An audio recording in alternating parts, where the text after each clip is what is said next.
Good morning, everyone. Welcome back to our lecture series. Before I get started with today's talk, did you all enjoy the movie yesterday? Yes. Really good movie. Did you enjoy the popcorn, more importantly? Anthony told me afterwards they kept calling down to guest services, or to the dining room, saying, we need more popcorn, we need more popcorn. These people are going through it like locusts. We need more popcorn. And they ran out, I think. So anyway, so I hope you enjoyed it. I've had several questions from people coming up to me about things that happened in the movie. Does anyone, before we start today, does anyone have any questions? Having seen the movie, heard my talk yesterday, any other follow-up that we need in terms of that period in history and what happened in this region? Any other questions? Great, you guys know everything now. That's wonderful. I did have a question about the royal family of Saudi Arabia. The Hashemite rulers, particularly Hussein bin Ali, who was the king of the Hijaz, his area was conquered. His son was deposed by the family Saud, which is still the royal family of Saudi Arabia. Abdulaziz ibn Saud. They first had controlled the area called the Najd, which is Riyadh. That's why Riyadh is the capital.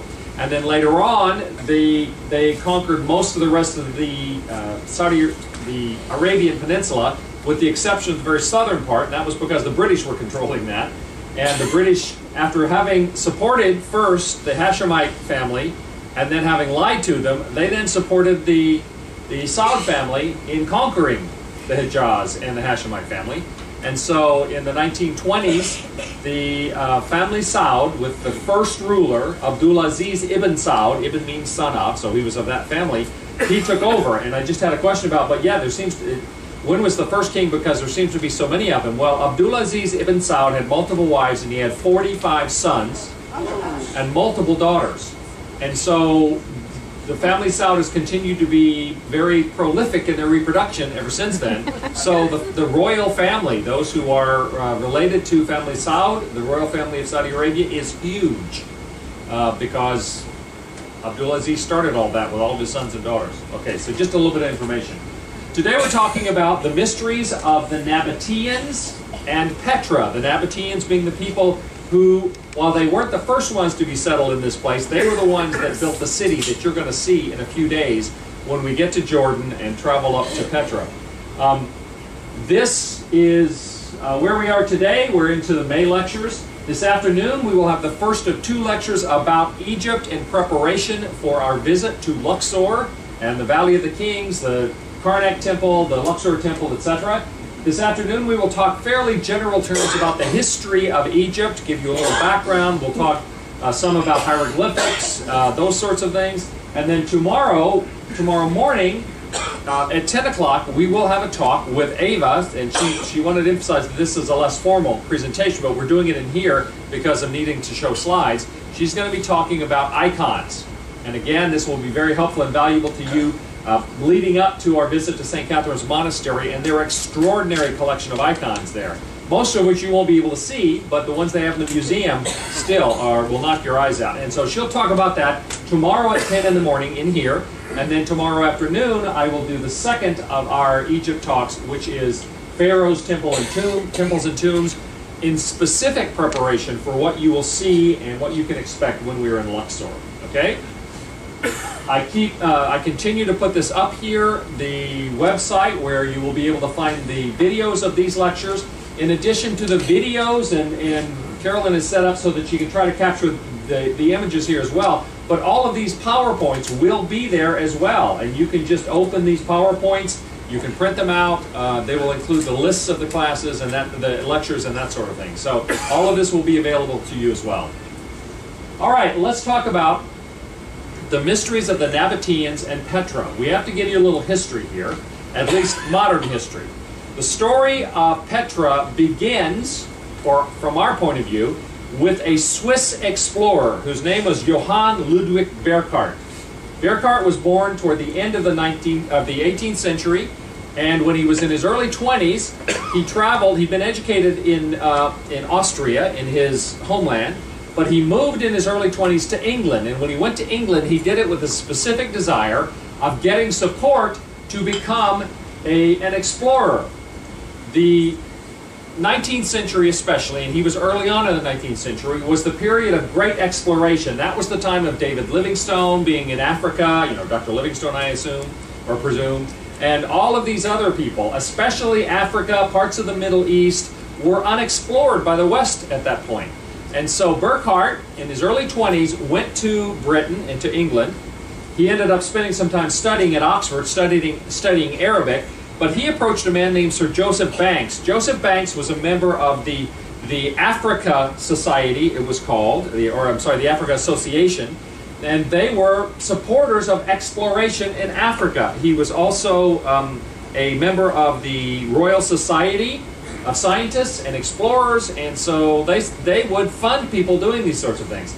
The search for the source of the Nile, the search for the source of the Zambezi River. Burckhardt proposed that they support his efforts to find the source of the Niger River, one of the other major rivers in Africa. Because by following the rivers, since cultures tend to be along rivers. Remember Mesopotamia, the land between the rivers? And so exploring the rivers was how these Western, especially British explorers, discovered the dark continent of Africa, for instance. Well, Burckhardt got accepted for support to visit the Middle East, and the plan was for him to go to Africa. He ended up, after a couple of years of studying Arabic in Britain, and he was a fascinating guy. He was convinced that the best way for him to explore areas that were predominantly Muslim was to be so fluent in Arabic and so fluent in Islamic law that he could pass for an Arab Muslim. In fact, this is how he dressed, and you'll notice the name in parentheses, Sheikh Ibrahim ibn Abdallah. He called himself Sheikh Ibrahim ibn Abdallah.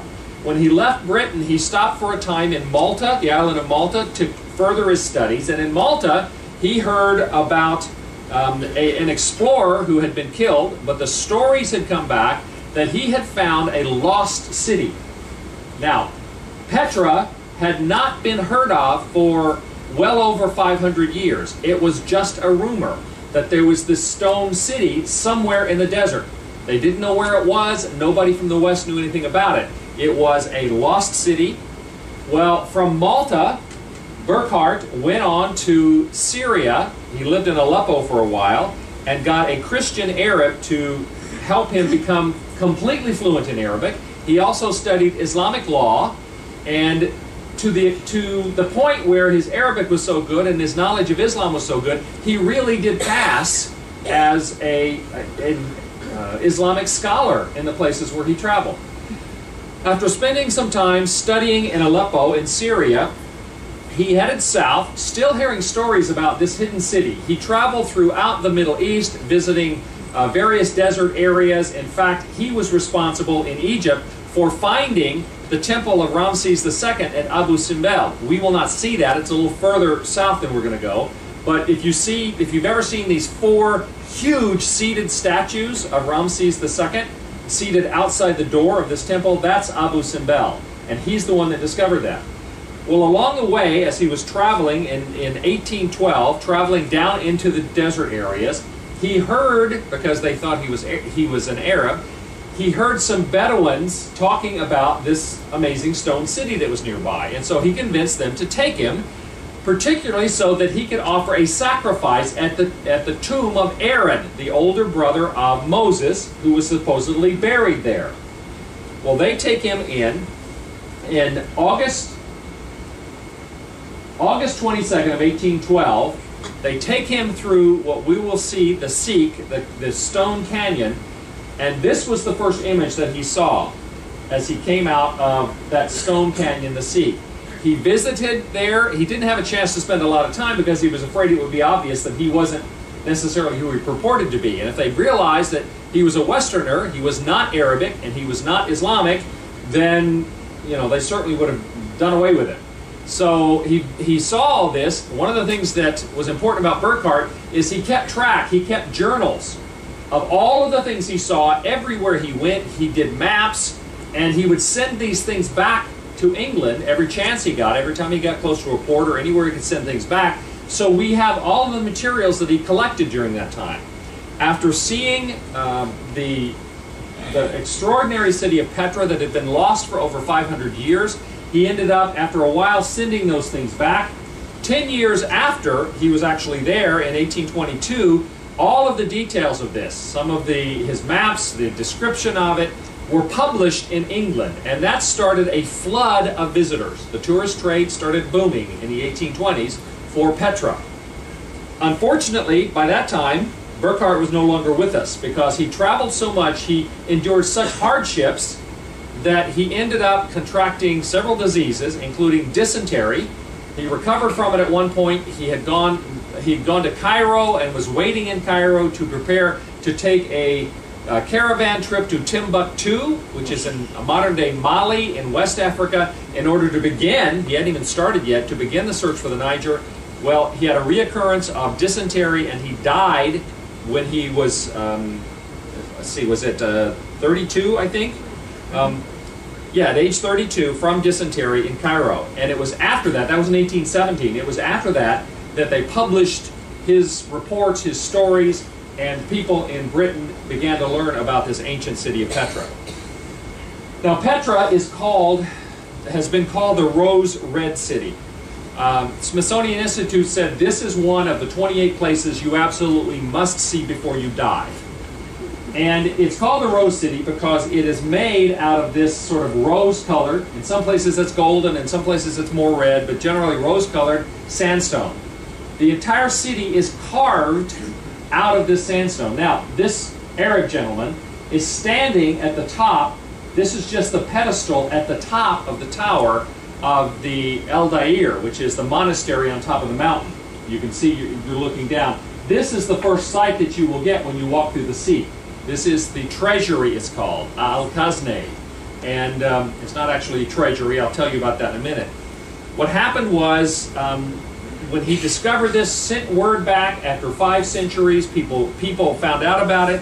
There's always been a fascination, of course, with lost cities, with these various civilizations. I mean, the finding of various Asian places. This is a very early painting of Al-Dair, the monastery, which is on top of the mountain. This is the top of that. Okay, wow. This is all carved out of stone. None of these buildings are built. They're carved out of the raw rock. And there are various time periods represented in all of these carvings, but they are quite extraordinary. So, all of this is the product of a group of people called the Nabateans. And so, who were the Nabateans? Oh, by the way, I meant to mention that Petra has also been named one of the 7 wonders, the new 7 wonders of the world. You know, there were the 7 wonders of the ancient world. Well, Petra is one of the 7 new wonders of the world, which also include Chichen Itza, Christ the Redeemer statue in Brazil, the Great Wall of China, Machu Picchu in Peru, the Roman Colosseum in Rome, and the Taj Mahal in India. And so Petra is considered in that rank in terms of importance as a monument. Well, the Nabateans were a group of people that there's still a lot of mystery associated with it. For one thing, we're not sure exactly where they came from. Some people have proposed that because of the name, they might have been descended from Nabaioth. Nabaioth was the oldest son of Ishmael. Remember Ishmael? Ishmael, who was the son through Hagar from the first son of Abraham. Ishmael was the father of the Arabic peoples. His oldest son, the first tribe that came after Ishmael, was the tribe of Nabaioth. And it's thought that might be the source of this particular group of people, but we don't know for sure.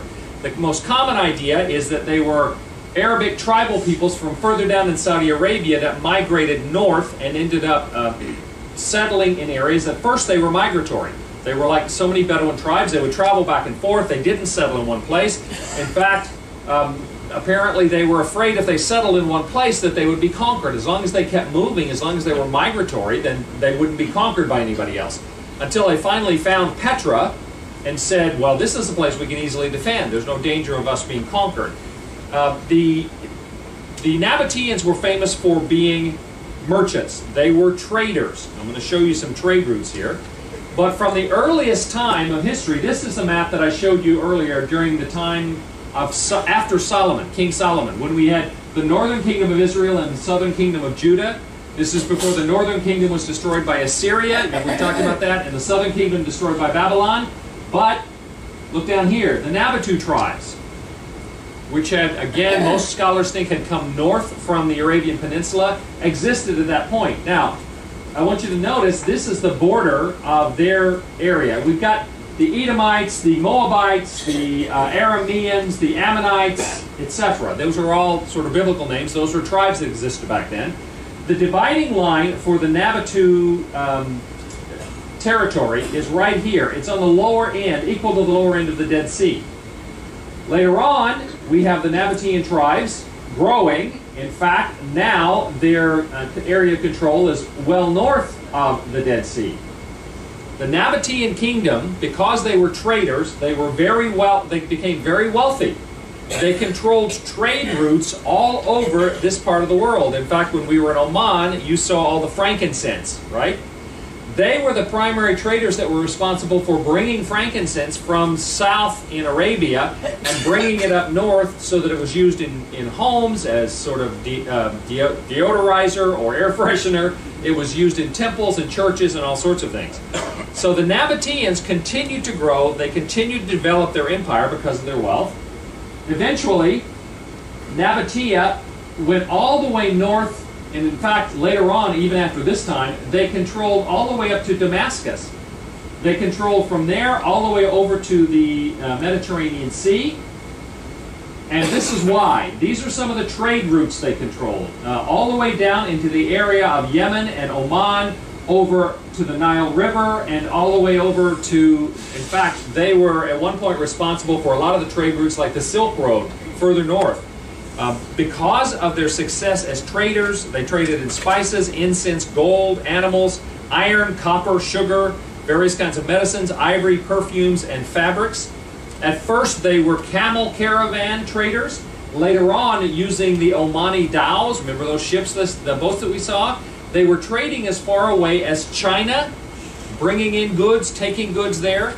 They became very, very wealthy. This is a more specific idea of their trade routes. Again, from Oman, Yemen, all the way over into North Africa. This was the Aksum. There was a great kingdom in North Africa, the Aksumite kingdom. Over into Egypt. All of these were the trade routes they controlled. Now, these trade routes became very much desired by other powers, especially the Romans. Later on, the Romans conquered this area under Pompey, but they knew a good thing when they saw it. The Romans did not control the Nabateans, they just taxed them. They said, you keep doing what you're doing, you keep getting rich. And Pompey came in 63 BC and just pay us taxes. So later on, this is under the Roman world, they created a province down here called Arabia Petraea. Petraea, based upon Petra. And then the territory out in the desert, they named Arabis Nabateae, again named after the Nabateans. So the Romans came in, they controlled this, they taxed the Nabateans because they were very wealthy, and the Nabateans particularly were a literate people. They had an alphabet. Now, they didn't write things on, if they wrote them on parchment or in leather, things like that, those things are all gone. The examples we have of their writing today is all carved in stone. There are a lot of stone carvings of writing in Petra, but in other places as well. We know how far they stretched in terms of their areas of control because we have stone carved writings and inscriptions. They especially, most of the writings we have over 4,000 of them in Petra. Most of them had to do with when somebody made a donation to one of their temples, they would have their name written on there, just like we do it today. All of these, marble walls in museums and things where people donate, they would write their name down. Well, they did that there. It's interesting, these columns, this is ancient Aramaic. Aramaic was the day-to-day language that they spoke in Jesus' time. It actually was developed from the Babylonian language, Chaldean, because the Jews had been in captivity in Babylon. The people started speaking the Babylonian language, which was Chaldean or Aramaic. So this is Aramaic. The third column over here is Arabic. It is believed that Nabatean may have been the transition language between the ancient Babylonian language of Aramaic and the modern language of Arabic. So they think linguistically Nabatean was very, very important. This is their alphabet down here, and then some examples of the written language. It's kind of strange to me, as I've studied this some, that their letters are sort of cursive, and yet, you know, which means cursive isn't usually what they would carve into stone. It's hard to carve curved letters, and yet these are examples of carvings in stone of the cursive Nabatean language. As I said, we have examples of that all over the Middle East. We know how far they traveled because we have examples of their writing in those places. I mentioned that they have a lot of examples of the writing happening in temples and religious sites. The Nabateans were very religious. They had a pantheon of deities.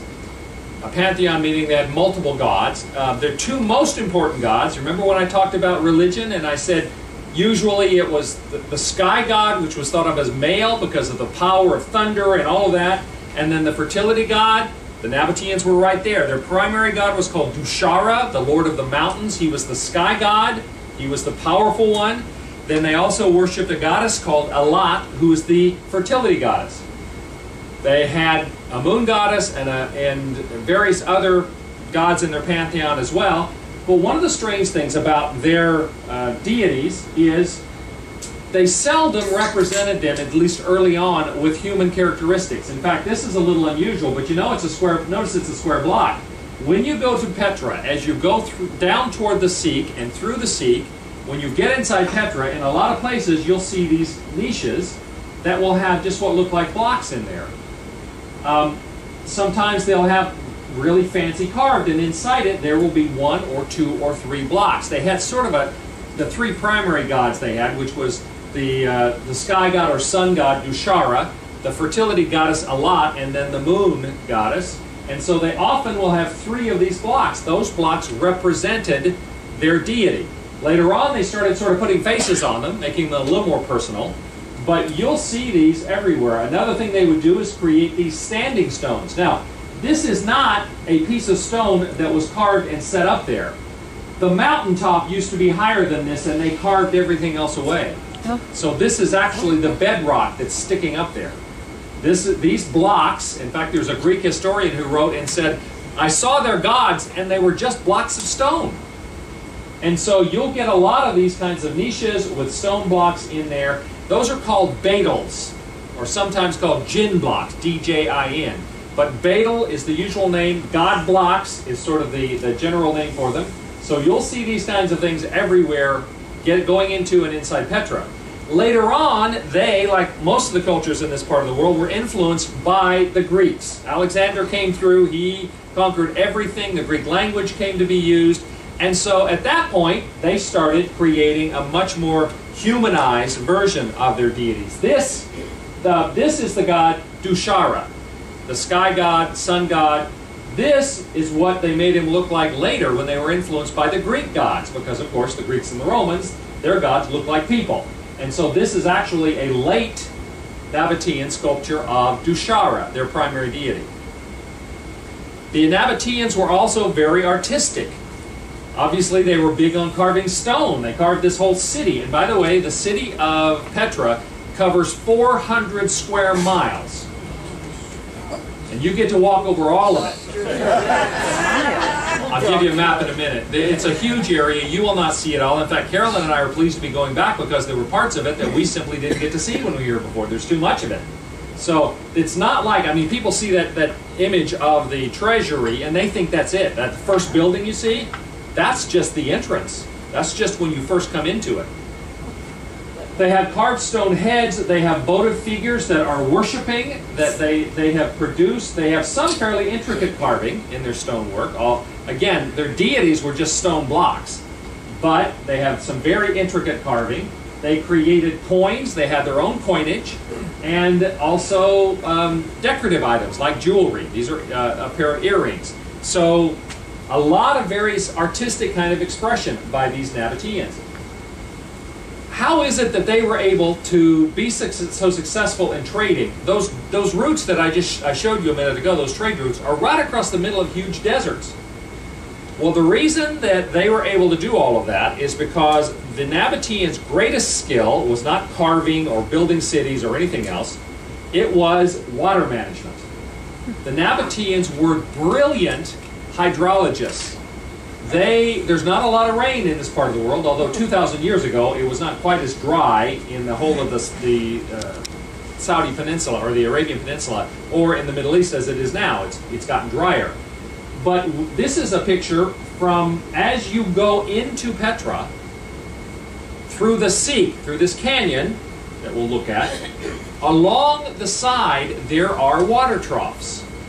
And the Nabateans developed expertise in collecting rainwater, directing it into reservoirs that they would create, and developing enough water in desert areas, not only to save water so that they had it when they crossed the desert. They would create these reservoirs out in the desert. These are examples. They had the ability to make exact cubicle, and to an amazing extent, exact right angles. They would make these cubicle cisterns, create systems that would direct the rainwater whenever it did fall in there, and they also invented a waterproof concrete.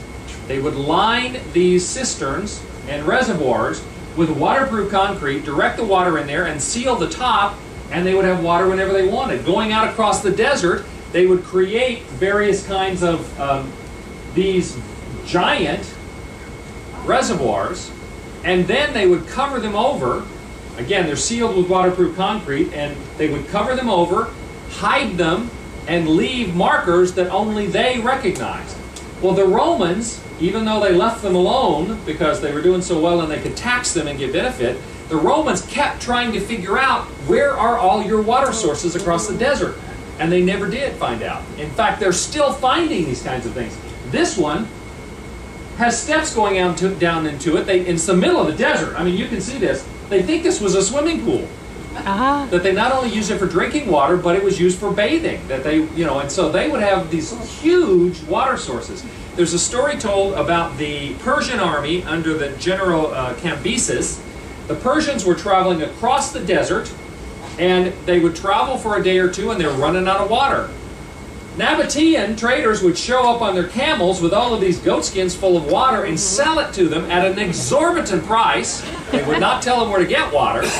And so after they sold them all of their water at a huge price, they would ride off, and a day or two later, when the Persians were running out of water again, camel caravan of Nabateans would show up and sell them the next load of water at a huge price, but they would never tell where these sources were. As I say, we are still finding reservoirs, or I'm not doing it, but people are, they're still finding reservoirs in the desert that they control. In Petra, you will notice that some of the buildings that are there, underneath some of them, there are cisterns, reservoirs for water as well. So they were extraordinary water engineers. And that's the thing that made them able to travel and to trade in places nobody else could survive. This is the modern country of Jordan, Israel here, Saudi Arabia, Iraq, Syria, Lebanon, the Sinai Peninsula of Egypt down here. This is Petra. Petra is about 133 kilometers north as the crow flies from Aqaba. The port where we'll stop right there. It is a little closer to the Dead Sea than it is to Aqaba, but we will be taking a very comfortable bus up to visit Petra. This is all part, by the way, of the Great Rift Valley. Are you familiar with that? This is the Sea of Galilee. The Jordan River is here. This is the Dead Sea. And then there is a deep wadi, or sort of valley, called the Wadi Araba, that runs from the Dead Sea down to the Gulf of Aqaba. The Gulf of Aqaba, as you know, is the northeastern arm of the Red Sea. You then have the Red Sea, and if you follow all of that is a giant geological formation called the Great Rift Valley. It then cuts across to Africa. Have any of you all ever been to Kenya? The Great Rift Valley cuts through the middle of Kenya, and you're driving along south of Nairobi, and all of a sudden you come to this cliff face where you're looking off into the distance. That is the geological formation of the Great Rift Valley, and it continues on down through Africa. It's one of the largest geological formations in the world. Well, the Wadi Araba is part of that. Petra was nearby that as well. So 50 miles south of the Dead Sea, 133 kilometers north of Aqaba. This is a map, one map, and I'll show you another, and I think that you got sent to your rooms. This is what Petra looks like when you visit it. We will park over here. This is the visitor center. From the visitor center, we will walk down to, and this is all flat. Along the way, there are various jinn blocks, these Badals or god blocks. There are tombs along there that you can see. You'll often see symbol of sort of like stair steps cut out of the stone. Those to the Nabateans were symbols of upon death, of being able to step up to the heavens, all right? Because the sky god, who was also the sun god, was their most important deity. So we start the visitor center, we walk down here. There are horses available. The horses are paid for, they're included, but take a few single-dollar bills or whatever if you don't stop and get any Jordanian money in order to tip the guys who are leading the horses and stuff. They expect to be tipped. And so that's a good idea. Take a few singles with you. You then will have, as I say, this area where there are jinn blocks, the battle blocks, and tombs. This is Al-Sik, which is a canyon. I'm going to show you images in a second. You walk through, it's about a half a mile long, almost a kilometer, that you walk through this narrow redstone canyon. And then you come out here. The first thing you see when you come out of the Sik is the Khazne, the treasury it's called.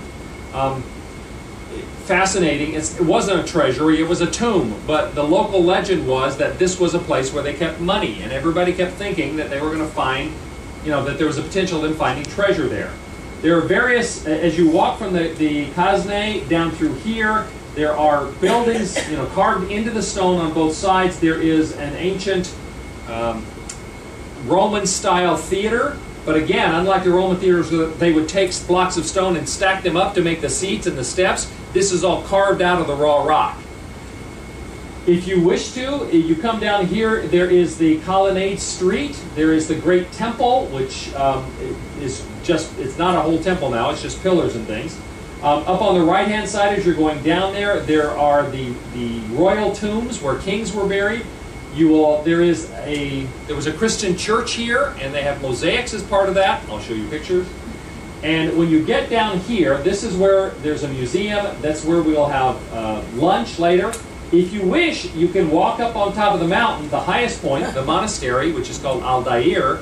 It's 900-ish steps, 900 and some steps. It is a steep climb. It's a workout, but we did it last time we were here. A lot of people did.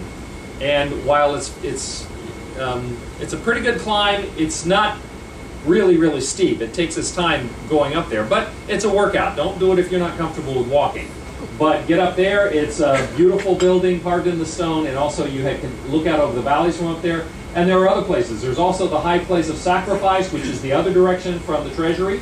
So you can check that out. This is a little simpler version.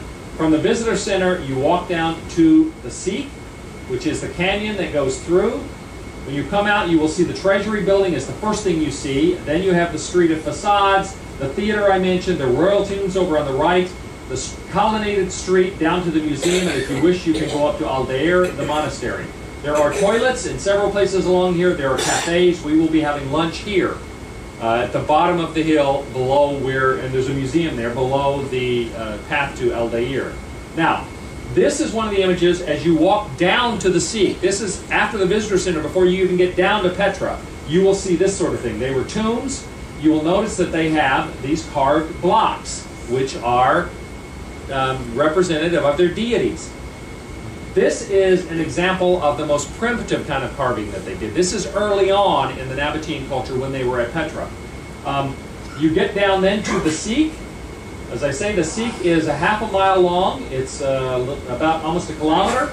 You can take carts down through there. There are horses that will go down through there. This canyon, in places, is over 300 feet high. And there are places where it almost touches at the top. It is 20 feet wide in places, a little wider in others, a little narrower in others, but it averages about 20 feet wide. And as you go through here, you'll see this little ridge right here and right there. Notice as you go in that there are channels for water on either side. There are some places, most of them are gone, but there are some places where there are ceramic pieces that have been made to cover it, to keep dirt out of it and also just to keep it, the evaporation, make it slower. There are places where as the water flows, it'll be flowing along in this cut rock channel, and then there will be a deeper place, maybe a meter long. That was a filter. What would happen is the water would flow over that, and if there was any sediment that had gathered in it, when it goes over that area, the sediment would fall down to the bottom of that, and then the cleaner water would keep going. And then at various places, they have cisterns where this would be gathered. As you walk through the Sikh, there are places where there are small canyons that go off to the side where you can see the evidence of, because this would have been a torrent, this was created by torrents of water in ancient times. You'll see where water has come down into that, and in every case where there would have been water that flowed off the mountains, the nabateans identified those places and created systems for collecting that water and directing it to where they wanted it. This is what you see when you first step out of the Sikh. In fact, you'll get a glimpse of just part of it as you approach the end of the Sikh.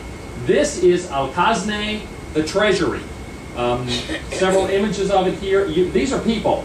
So you get some idea the size of this thing. It's 82 feet wide and 128 feet tall. All of it carved out of stone. It's not built, it's carved out of raw rock. Inside, and you cannot go inside anymore because they were having, so many people were tracking in and out, they were wearing out the floors. And so you're not allowed to go in anymore. But inside there is a first chamber that you would go into, and then there are 3 chambers off there, a large one and 2 smaller ones. It wasn't a treasury. They're quite certain now it was a tomb for one of the kings of the Nabateans. They believe it might have been Aratus IV, who was one of their most prominent kings, and he had 2 wives. That's why they think there are 3 chambers off the vestibule when you first walk in. This is an example of their later art, because unlike just being raw blocks, this has got all kinds of different Greek and Roman imagery carved into it, because those cultures had influenced the Nabateans later. There are Corinthian columns, there are reliefs of the twin gods Castor and Pallas, a carving of the Egyptian god Isis, axe-wielding Amazons, griffins, eagles, winged victories, vegetation, poppies, grapes, royal rosettes, which is why we think that it was a royal tomb, because the rosettes were the sign of royalty. Because it was called the treasury, the local people for a long time thought that there was money somewhere here. And in fact, this central cap, if you could look closely at it, it's full of bullet hole marks, bullet pock marks. Because some of the Bedouins thought that there was money and that it might be hidden here. So they used to shoot at it to try to break it, thinking if they did that all this gold would pour out. Well, there's no indication that there's any riches there at all, but that was what they believed, and so they used to shoot at this, the top of this extraordinary building. This is one of the best preserved of all of the buildings in Petra, because it is set, as you can see, it's set back into the stone. So the wind, and when it does rain there, the rain doesn't hit it as much, and so it hasn't suffered as much from erosion. Some of the other buildings are quite badly eroded over the years. But again, 80-some feet wide, 128 feet tall. It is huge. As you move along down through Petra, as I say, it's 400 square miles in total, but there's a clear path to go down. You will see various places. These are some of the royal tombs. These were lesser tombs below. In fact, in one place, this is the theater over here. There are tombs which they put the theater in later, and when they were carving out for the theater, they ended up shearing the front off some of the tombs, so they're now open. I assume they got rid of the bodies first, if they were in the tombs. But this is looking out from some of the crudest of the dwelling places there are just carved back in the rock, or in some places it looks like they're water eroded, and people would live back in there. Sometimes they would go back with what nature had eroded, and they would finish it some. This again is an example of some of the older, more primitive kind of carvings. And again, you get a scale of this. These are people, so these things are enormous. These are some of the royal tombs, and they follow along the right-hand side as you're going down. You can go up and look in those and visit them. This is another of the royal tombs, and you can see from the very crude sort of block-like carving, even though it's very well done, to the much more refined columns and the capitals on tops of the columns and things like that. That came from a later period. This is some of the more primitive or earlier kind of carving that they would have had. Some of these are dwellings, some of them are tombs. At one point, there were as many as 30,000 people living in this city. They continued to live there. The entire city was about 1,000 years it was active, from about the 5th century BC to about the 5th century AD. But 200 years, the 1st century BC and the 1st century AD was when it was most in its heyday. That was when the Nabateans were at their greatest strength. One of the kings, who was the king in the late 1st century AD, the Romans had conquered all of this area. They were in charge, and they started pushing more and more and more on the Nabateans. The king, who was the king at the end of the 1st century, promised the Romans if they would leave him alone and leave the Nabateans alone, that when he died, he would will the city to them. He was the absolute ruler of the king. So in 106, he died, and Rome officially took control. That's when they ended up naming the whole region the Arabia Petra, when they actually owned all of this. But you'll see these are all dwelling places and tombs over here. This is the monastery, Aldair, up on top of the mountain. And again, quite extraordinary. This is this is a guy, better him than me, sitting right there. So that gives you an idea of the size of this thing.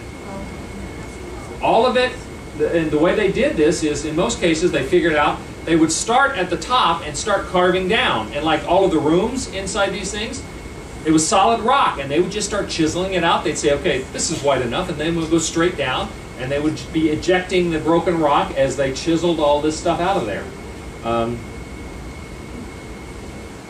So, again, better him than me. You can go up, this one you can go into. There also is a little coffee area. You can get coffee or tea. There's a little restaurant there, locally run, and so you can do that.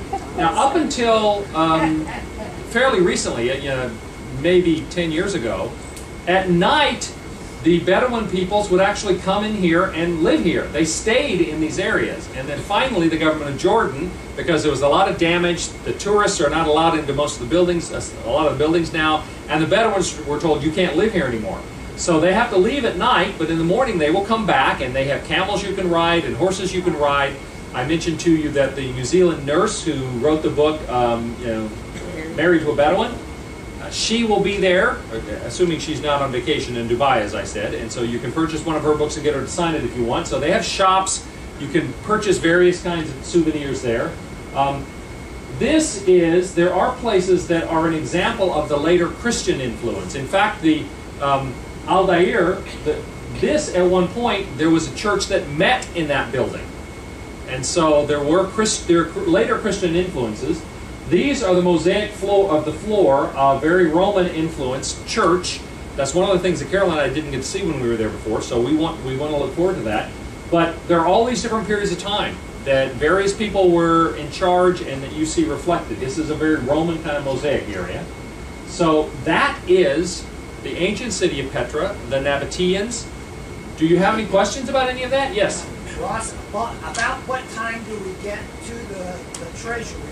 And what time of day would be a good time to try to take a picture of the treasure? Well, the best pictures are always early in the morning and late at night. It's funny, when you used to buy film, the film instructions were always best to take pictures in the middle of the day when the light's brightest. That's completely wrong. So if you really want to get good quality pictures,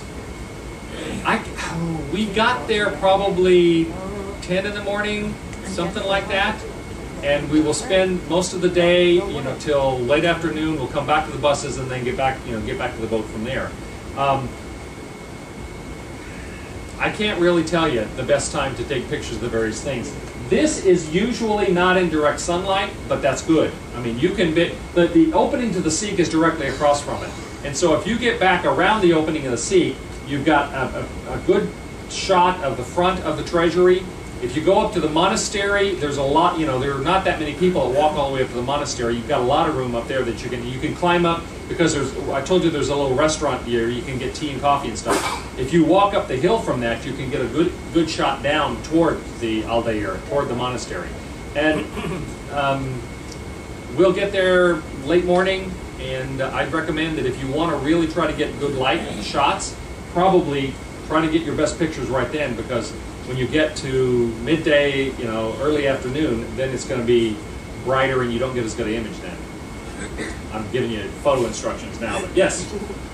I was wondering, with all the tarping, what did the nabateans do with all the rock and rubble? All the rubble. Well, as you go through here, there are huge piles of stone, and I'm sure a lot of that would be what was left over when they carved this out. It's not like, well, you can see it's very rough over here, okay? And like from the treasury over this direction, it's sort of, there's a rough kind of canyon, and there's stone everywhere. I mean, there's a lot of places in any of these little ravines and canyons and stuff that they could have taken the refuge and dumped it out. So it's not like all of it is just building. There's a lot of raw stone and canyons and rocks and stuff around all of that. Yes? You said the large reservoirs in the desert, they covered, I assume they didn't have plastic pool covers. So. No, they didn't have plastic pool covers. What they would do is, as I say, they used ceramic in a lot of cases. In some cases, they would, like what we saw, were completely open.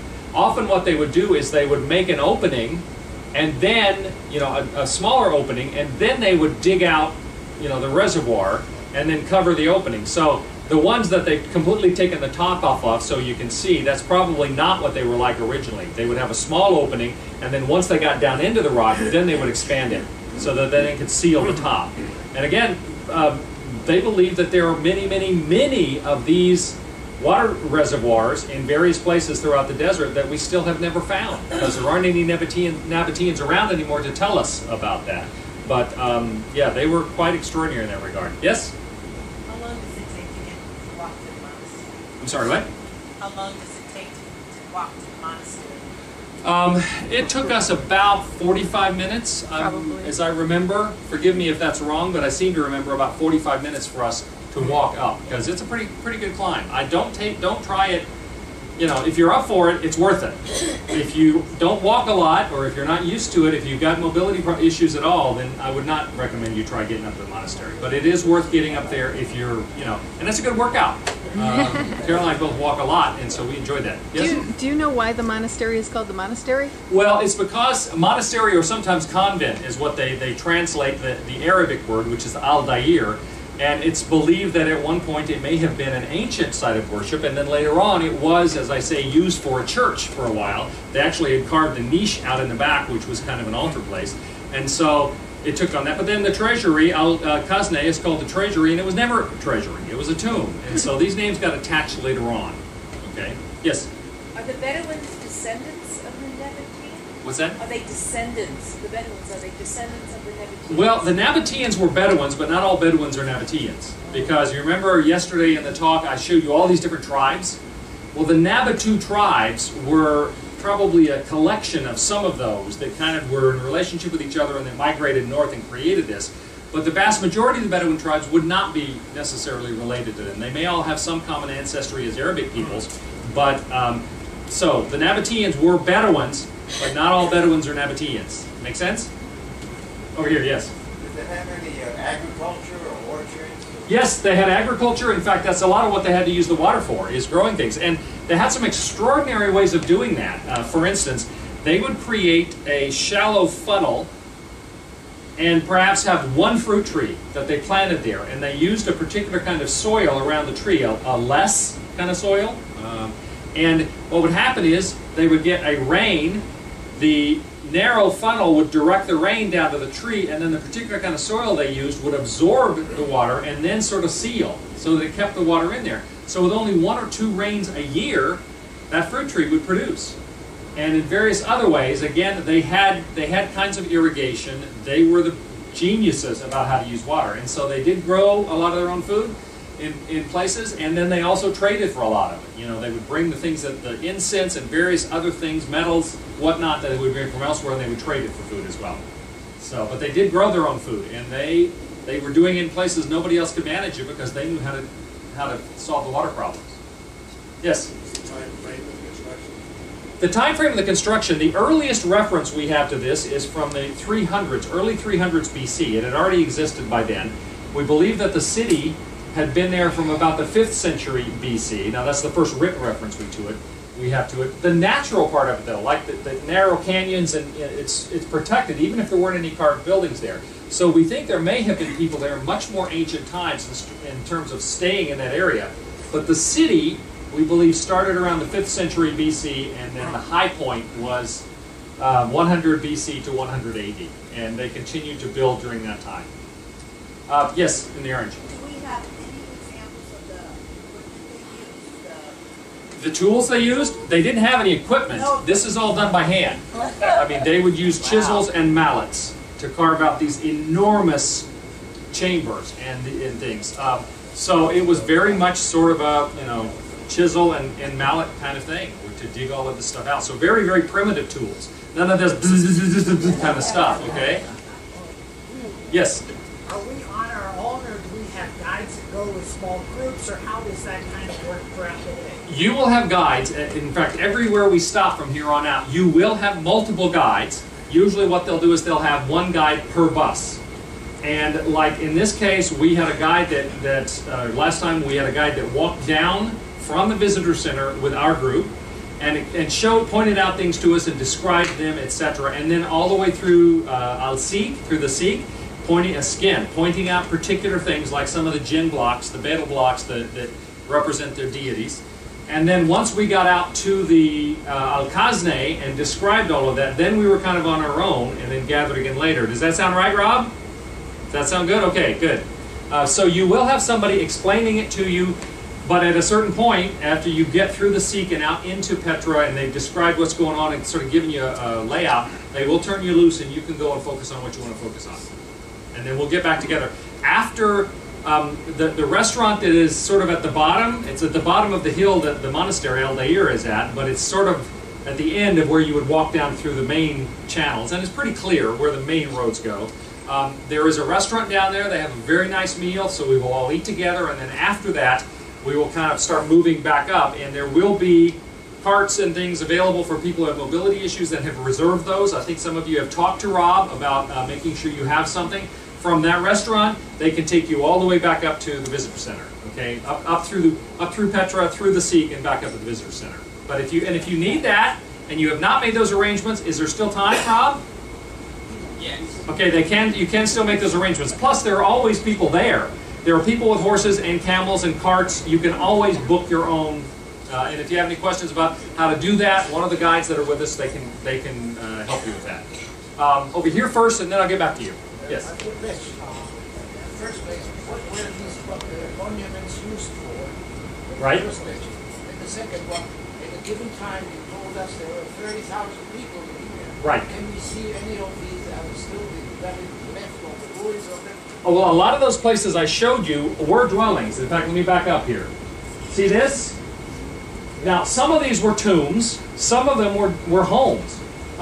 When you get, like here, this is a picture taken from out of one of the, and it looked like it was natural erosion, but then they would go into these naturally eroded areas and they would chisel them out, and that would be their home. That's where they would live. So you've got a combination of homes and tombs. Some of the big areas, like this, is one of the royal tombs, and you'll see there are others along here. On the right-hand side, as you walk down through Petra, there's a series of these significant ones up on the hill. You have to walk up to them, but it's not hard to get to. So many of the grandest buildings, like Al-Khazneh, the treasury, we're pretty sure in terms of the Khazneh, were tombs. Some of the others, like the Al-Dair, they believe they used it for worship. Later on, it was used as a church. So these, a lot of these places would have been homes or tombs. Some of them may have been places they dwelt in, got turned into tombs later, but that's where they lived. And between 20 and 30,000 people at its height were living inside this area. But again, it's 400 square miles. There's a lot of space here. Okay. Yes? The hydrology in Rome and in Nabatea, did they influence each other, or was there a common hydrology expert or culture that went both ways? I'm not aware of, I'm not aware of any way in which the Romans influenced the Nabateans. By the time the Romans got there, which was in the 1st century, they were already flourishing, which means they had already mastered this a long time before that in order to be able to have all the trade routes and everything. Was there anybody they both learned from? Well, I don't think they would have had a common source. See, the Romans weren't even in this region until the mid-1st century. It was Pompey, and in fact, when the Babylonians conquered the southern kingdom of Judah and took them off into captivity. That left sort of a vacuum. There was great grazing lands and stuff that had been in that area. The Edomites, who before the Nabateans lived in this area, the Edomites moved north. Edomites were descended from Esau, Jacob's brother, okay, twin brother. The Edomites moved north, and in doing so, they left kind of a vacuum, and the Nabateans, who had been growing all this time, moved in. That's when they took over, which is 580s, was when the Israelites, the people from Judah were taken out, and the Edomites moved north. That's when they came over. That's why we say the 5th century was when they really established themselves there. They started developing this area. They said, you know, we didn't like the idea of being in one place, but this is a place we can defend, so we like it. And so that's when it really started growing. The Romans were not present there until 450, almost 500 years after that. And so I never say never, but it's very unlikely they had any common source in terms of how to do this. And the Romans were in awe of the Nabateans and what they were able to do. They kept trying to find out, where are your water sources? But again, they wouldn't interfere with the trade because the Romans were benefiting when they were in control from the taxing of all of this trading that they were doing. So I don't think they had any common source. And while the Romans had a lot of water, you know, they invented aqueducts and all of that kind of stuff, they were not in an environment as inhospitable as this. You know, the Nabateans, the extraordinary part of their water technology was they did it in a desert where there wasn't much water, and yet they figured out how to find it, how to capture it, how to direct it, etc. Yes? Marielle and I were in Petra about 20 years ago. Okay. And to direct a question about the best time to photograph. Please. We hired a guide who was ex-Jordan Arab Legion, and on horseback, the mountain facing Petra, we went up at sunset. So the three of us on horseback, and we watched the sunset over Petra. Wow. And it's something you never, ever, ever forget. Right. See, Joel, hear that. They were there 20 years ago, and they had a guide that was taking them around, and they went up on the mountain where they could overlook Petra, and they were there at sunset. Unfortunately, you won't be there at sunset. There's only so much we can do, okay? But so that's why I'd recommend, if you really want, if your interest is really doing photography, as early as we get there or right before we leave, probably that would be when the best times are. Yes, back here first. Yes. Any evidence of livestock other than camels in this? Well, there are always goats. Goats are ubiquitous, all right? And I'm not aware that they had any cattle, but I don't know that for a fact, but I'm not aware that they had any cattle in this area. Cattle are not easy to manage, and that's the reason you don't see a lot in this part of the world, is because they require more water, they require more feed. Goats and camels can survive on relatively little, and yet they both provide milk. They both will provide meat, but only once. You know, I've been involved in fundraising consulting, and I had a sort of a mentor of mine once say that, you know, fundraising is like having sheep. You can shear them any number of times, but you can only skin them once. And so, but yeah,